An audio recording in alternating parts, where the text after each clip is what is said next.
ATM पति। ATM तो आप लोगों ने बहुत सारे देखे होंगे, पर क्या कभी कोई चलता फिरता एटीएम देखा है? अरे अरे चौंके मत, मैं बात कर रही हूँ अमित दुबे की। यही तो है हमारे चलते फिरते एटीएम। दुबे परिवार ग्वालियर शहर में रहता है। घर में अमित के अलावा उसकी पत्नी सरिता और अमित के माँ बाप रहते हैं। अरे अमित बेटा, आज वो रोशनी के बेटे के पहले जन्मदिन में जाना है, तो सोच रही हूँ उसे तोहफे में 100 रुपए दे दूं। जरा देना तो। अरे माँ, 100 रुपए में क्या होगा? बच्चे का पहला जन्मदिन है। 501 दो, 501 या फिर 1001 ही दे दो ना आप तो। अरे नहीं नहीं बेटा, 501 ही सही रहेगा। माँ तुम टेंशन मत लिया करो, कमा रहा हूं ना मैं। भगवान की दया से हमारी दुकान काफी बढ़िया चल रही है, इसलिए तुम पैसों की टेंशन मत लिया करो। पर थोड़ी सेविंग्स भी जरूरी है ना? अरे सरिता, आज खर्चा नहीं करेंगे तो क्या मरने के बाद करेंगे? अरे किसी बात की कभी कंजूसी नहीं करनी चाहिए। कंजूसी और बचत में फर्क होता है जी। चलिए, मुझे 5,000 रुपये दीजिए, एक काम है मुझे। अरे अभी क्या काम याद आ गया एकदम से? मुझे बता तो, मैं कर दूंगा काम। तुम क्यों तकलीफ लेती हो? अमित घर से दुकान चला जाता है और रात को वो अपने दोस्तों के साथ पार्टी करने एक बड़े से होटल में जाता है। अरे आज तो मजा आ गया, क्या लाजवाब खाना था। अरे पर खर्चा भी बहुत ज्यादा हो गया। अरे भाई, तू खर्चे की टेंशन क्यों ले रहा है? आज सारा बिल मैं दूंगा, मेरी तरफ से पार्टी। अरे अरे पर अमित। वेटर, जरा बिल तो लगा देना। वेटर बिल लेकर आता है और टिप की डिमांड करता है और अमित सबके सामने दिखावे में उसे 500 रुपये टिप दे देता है। ये रखो तुम्हारी टिप। और ऐसे तो क्या है, आते जाते रहते हैं यार। Enjoy life.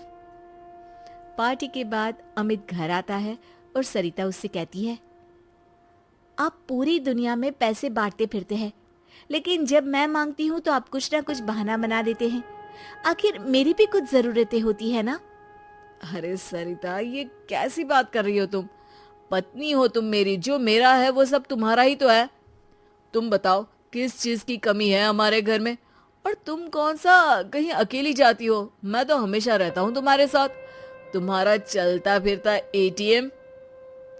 सरिता को मन ही मन में ये बात खटकती है कि अमित उसका ख्याल अच्छे तरीके से नहीं रखता है, बस दुनिया के सामने अपनी शान दिखाता फिरता है। अगले दिन अमित के पिताजी उससे कहते हैं, अमित बेटा, वो गणपति उत्सव में चंदा देना है। 501 रुपए दे दिए हैं, चलेगा ना?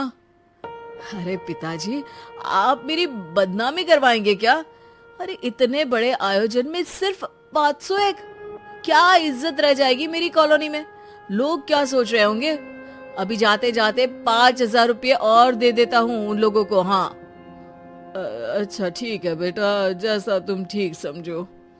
सरिता, मैं नई कार लेने का सोच रहा हूँ। एक पार्टी का पेमेंट आया है तो उससे कार ले लेते हैं। अरे पर हमारी कार को अभी 2 साल भी नहीं हुए और वापस नहीं। मैं इतने दिनों से स्कूटी मांग रही हूँ, वो अभी तक नहीं दिलाई, और नई कार लेनी है। अरे सरिता, स्कूटी चला के कहाँ जाओगी? इतनी धूप और धूल रहती है बाहर शहर में। सरिता अमित की बातें सुनकर फिर से नाराज हो जाती है और ये सिलसिला कई दिनों तक यूं ही चलता रहता है। एक दिन अचानक अमित की दुकान में आग लग जाती है और अमित टेंशन में घर आकर सबको ये बात बताता है।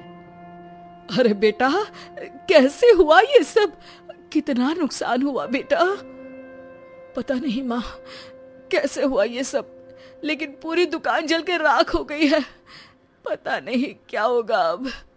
अरे टेंशन मत लो अमित बेटा, सब ठीक हो जाएगा। अरे टेंशन कैसे ना लूं पिताजी? दुकान में 2 लाख कैश रखा हुआ था, वो भी जल गया है। और कल वो कैश बैंक में डालना था, अब तो चेक बाउंस हो जाएगा। अरे बेटा, बैंक में कुछ पैसे बचे होंगे ना, वो काम आ जाएंगे अभी। अरे नहीं ना माँ, बैंक में मुश्किल से 10-15 हजार होंगे। सारा पैसा अभी कार की बुकिंग में दे दिया था, अब कहाँ से लाऊं एक दिन में 2 लाख रुपए? ये सुनकर सरिता अपने कमरे में चली जाती है और अपने हाथों में 2 लाख रुपए लेकर बाहर आती है। ये लीजिए, पूरे 2 लाख हैं, शायद इससे आपका काम हो जाए। पैसे देखकर सब लोग हैरान हो जाते हैं, खास तौर पर अमित।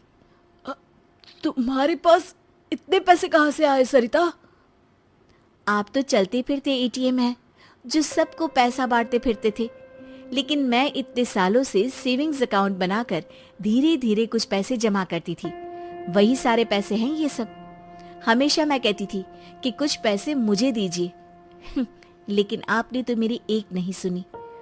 वाह बहू वाह, अमित हमेशा एटीएम की तरह पैसे बहा देता था, लेकिन तुमने बैंक के लॉकर की तरह पैसे अपने पास जमा करके रखे।